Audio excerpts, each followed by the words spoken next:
Ադրբեջանն Իրանի դեմ պատերազմում աջակցում է Իսրայելին եւ Բաքվի այս դիրքորոշումը դուր չի գալիս Թուրքիային։ Մեկ ազգ, երկու պետություն բանաձևը կարծես առաջին լուրջ փորձության առաջ է կանգնել։ Հասարակական շերտերից լարվածությունը հասել է ընդհուպ նախագահի մտերիմների շրջանակ։ Էրդողանի գաղափարակից Արդարություն եւ զարգացում կուսակցության նախկին անդամ լրագրող Շամիլ Թայարը X-ի իր միկրոբլոգում ակնարկել է Ադրբեջանին, հիշեցնելով նախորդ տարվա դեկտեմբերի 5-ին ռուսական ՀՕՊ-ի կողմից խոցված ադրբեջանական ինքնաթիռի դեպքը։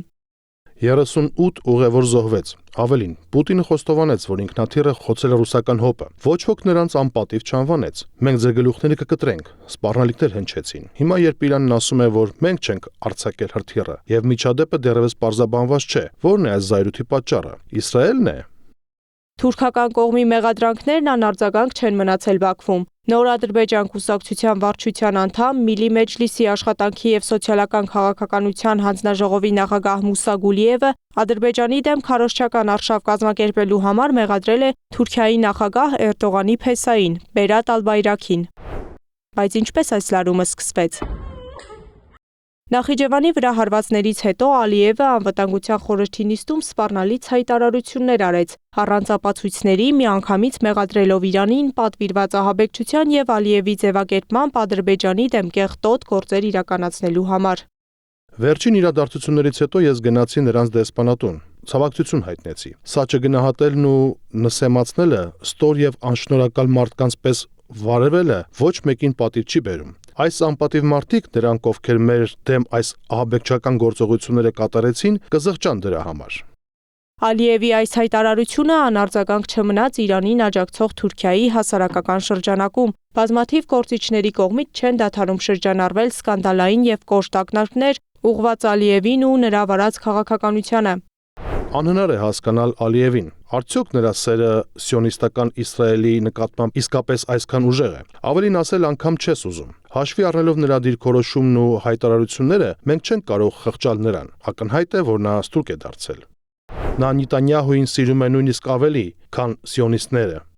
Նա մատ է թափ տալիս բոլորի վրա եւ փորձում է համաշխարհային պատերազմ սկսել կեղծ անօթաչու սարքի միջադեպի պատճառով։ Ադրբեջանական ժողովուրդը մեր հին եղբայրներն են։ Ադրբեջանցիների արյունը մեր արյունն է, բայց կարծում եմ ժամանակն է այլ տեսակի հաշվարկներ անել։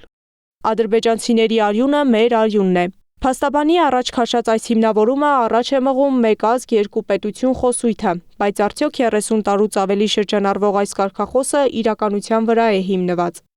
Մեկ ազգ երկու պետությունը դա դեռ ժամանակին ասել էր Նիազովը թուրքմենների ու իրանցիների մասին։ Հետո դա ոնց որ էստաֆետը վերցել էր Հեյդար Ալիևը եւ ասել էր թուրքերի եւ ադրբեջանցիների հետ։ Դա պանթորական խոսույթ է, որը իրականության ինքը չի համապատասխանում ոչ պատմականորեն, ոչ գենետիկորեն, գիտությանը չհամապատասխանող խոսույթ է, սակայն որպես քարոզ ինչու ոչ։ Մեկ ազգ երկու պետությունը ավելի շուտ նրանց ռազմավարական համագործակցությունն ընդգծելու պետական քաղաքականության եղանակ է, պնդում է մասնագետը։ Եթե նախկինում էին մեկ ազգ երկու պետություն, հիմա նմանապես կարող են ասել մեկ ազգ երկու բանակ սկզբունքը,